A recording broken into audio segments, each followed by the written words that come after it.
ನಿಮ್ಮ ಅತಿ ಮುಖ್ಯ ಪಾಠಗಳಲ್ಲಿ ಒಂದಾದಂತಹ ಕರ್ನಾಟಕ ಸಂಪದ ಪಾಠದಿಂದ ಯಾವ್ಯಾವ ವರ್ಷ ಯಾವ್ಯಾವ ಒಂದು ಪ್ರಶ್ನೆಗಳನ್ನ ಯಾವ ರೀತಿ ಕೇಳಿದ್ದಾರೆ ಅಂತಕ್ಕಂಥದ್ದನ್ನು ನಾವಿವತ್ತು ತಿಳ್ಕೊಳ್ಳೋಣಂತೆ.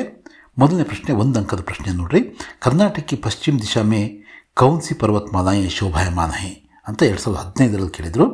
कर्नाटक के पश्चिम दिशा में सह्याद्री पर्वतमालाएं शोभायमान है. कर्नाटक के प्राकृतिक सौंदर्य का वर्णन कीजिए ಅಂತಕ್ಕಂಥದ್ದು 2 ಅಂಕದ ಪ್ರಶ್ನೆ. ಇದು ತುಂಬಾ ಸಲ ಕೇಳಿದ್ದಾರೆ, 2 ಅಂಕಕ್ಕೂ ಕೇಳಿದ್ದಾರೆ, 3 ಅಂಕಕ್ಕೂ ಕೇಳಿದ್ದಾರೆ. ಈ ಪ್ರಶ್ನೆ ಮತ್ತೆ ಶಿಲ್ಪಕಲೆ ಬಗ್ಗೆ ಕೇಳ್ತಕ್ಕಂಥ ಪ್ರಶ್ನೆ ಮತ್ತೆ ಕರ್ನಾಟಕದ ಸಾಹಿತಿಗಳ ಕೊಡುಗೆ ಏನು ಅಂತಕ್ಕಂಥದ್ದು ಪ್ರಶ್ನೆ. ಈ 3 ಪ್ರಶ್ನೆಗಳು ಅತ್ಯಂತ ಮುಖ್ಯವಾದಂತಹ ಪ್ರಶ್ನೆ. ಇನ್ನು 4ನೇ ಪ್ರಶ್ನೆ ಬಂದು ಬೆಂಗಳೂರನ್ನ ಸಿಲಿಕಾನ್ ಸಿಟಿ ಅಂತ ಯಾಕೆ ಕರೀತಾರೆ ಅಂತಕ್ಕಂಥದ್ದು. ಸರಿ, ಇದು ಮೊದಲ ಪ್ರಶ್ನೆಯನ್ನು ನಾವು ನೋಡ್ಕೊಳ್ಳೋಣಂತೆ. कर्नाटक की प्राकृतिक सुंदरता नयन मनोहर है. पश्चिम में अरबी समुद्र, इसी प्रांत में दक्षिण से उत्तर के छोर तक फैली लंबी पर्वतमालाओं को पश्चिमी घाट कहते हैं. इन्हीं घाटों का कुछ भाग सह्याद्री कहलाता है. दक्षिण में नीलगिरी की पर्वतमालाएं शोभायमान हैं. कर्नाटक को चंदन का आगार क्यों कहते हैं? इष्ट वर्षಗಳಲ್ಲಿ ಇದನ್ನ ಕೇಳಿದ್ದಾರೆ. कर्नाटक में चंदन के पेड़ विपुल मात्रा में हैं, इसलिए कर्नाटक को चंदन का आगार कहते हैं. 2 अंकದ ಪ್ರಶ್ನೆ ಇದು. ಬೆಂಗಳೂರು की प्रसिद्ध बृहत संस्थाएं कौन कौन सी हैं? 2015 ಜೂನಲ್ಲಿ ಕೇಳಿದ್ದಾರೆ. ಬೆಂಗಳೂರು की प्रसिद्ध भारतीय विज्ञान संस्थान HAL, HMT, ITI, BHEL, BEL जैसी बृहत संस्थाएं कहाँ? बेंगलुरु में हैं.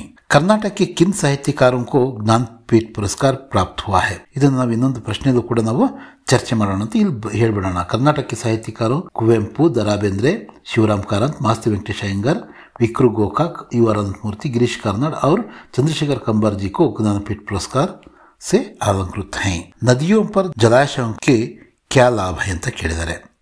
जलाशयों से हजारों एकड़ जमीन सिंची जाती है. जलाशयों की सहायता से ऊर्जा उत्पादन केंद्र स्थापित करते हैं. Next question नोड्री. कन्नड़ भाषा और संस्कृति के लिए कर्नाटक के साहित्यकारों की देन ಅಮೂಲ್ಯ ಹೇ, ಸ್ಪಷ್ಟ ಕೀಜಿ ಅಂತ ಕೇಳಿದ್ದಾರೆ. ಇದು 2018ರಲ್ಲಿ ಅಷ್ಟೇ ಅಲ್ಲ, ಇದೇ ಪ್ರಶ್ನೆಯನ್ನು ಬೇರೆ ಬೇರೆ ರೀತಿಯಲ್ಲಿ ಬಹಳಷ್ಟು ಸಲ ಕೇಳಿದ್ದಾರೆ. ನಾನು ಪ್ರತಿ ಸಲನೂ ಕೂಡ ವಿವರಣೆ ಕೊಡೋದೇನಂತ ಒಂದೇ ಕಡೆ ಇದನ್ನು ವಿವರಣೆ ಕೊಡ್ತಾ ಇದ್ದೀವಿ. ಬಸವಣ್ಣ, ಅಕ್ಕ ಮಹಾದೇವಿ, ಅಲ್ಲಂ ಪ್ರಭು, सर्वज्ञ जैसे वचनकारों ने अपने वचन द्वारा प्रेम, दया और धर्म की सीख दी है. पुरंदरदास, कनकदास आदि भक्त कवियों के सदाचार, भक्ति, नीति के गीत अमूल्य देन हैं. पंपा, रन्ना, पुन्ना, कुमारव्यास, हरिहर, राघवांक आदि प्राचीन कवियों ने महान काव्यों की रचना की है. कुवेंपु, द.रा ಬೇಂದ್ರೆ, शिवराम कारंत, मास्ती वेंकटेश अयंगर, विक्रु गोकाक, यू आर अनंतमूर्ति, गिरीश कार्नाड और चंद्रशेखर कंबर जी को ज्ञानपीठ पुरस्कार मिला है अथवा ज्ञानपीठ पुरस्कार से अलंकृत हैं. नेक्स्ट ಇನ್ನೊಂದು ಪ್ರಶ್ನೆಯನ್ನು ನಾವು ನೋಡೋಣ. कर्नाटक की शिल्पकला और वास्तुकला अद्भुत है, इस बात का समर्थन कीजिए ಅಂತ. ಇದು ಕೂಡ ಈ ಜೂನ್ 2019ರಲ್ಲಿ ಅಷ್ಟೇ ಅಲ್ಲ, ತುಂಬ ಸಲ ರಿಪೀಟ್ ಆಗಿರ್ತಕ್ಕಂತಹ ಪ್ರಶ್ನೆ. कर्नाटक राज्य की शिल्पकला अनोखी है. बदामी, ऐहोळे, पट्टदकल्लु के मंदिरों की शिल्पकला और वास्तुकला अद्भुत है. बेलूरू, हड़ेबीडू, सोमनाथपुर मूर्तियां सजीव लगती हैं जो रामायण महाभारत की कहानियां सुनाती हैं. श्रावण बेलगोल में 57 फीट ऊंची गोमटेश्वर की एक शिला प्रतिमा है जो त्याग, शांति का संदेश देती है. विजयपुर के गोल गुंबज की विस्परिंग गैलरी वास्तुकला का अद्वितीय दृष्टांत है. मैसूर का राजमहल कर्नाटक के वैभव का प्रतीक है. Saint Philomena church, Jagan Mohan राजमहल अत्यंत आकर्षणीय है. ಇನ್ನೊಂದು ಪ್ರಶ್ನೆ ಇಲ್ಲಿ ನೋಡ್ಬಿಡೋಣ. ಬೆಂಗಳೂರು विश्व भर में क्यों प्रसिद्ध है अथवा बेंगलुरु को सिलिकॉन सिटी क्यों कहा जाता है ಅಂತ ಕೇಳಿದರೆ, बेंगलुरु शिक्षा और बड़े बड़े उद्योग धंधों का केंद्र है.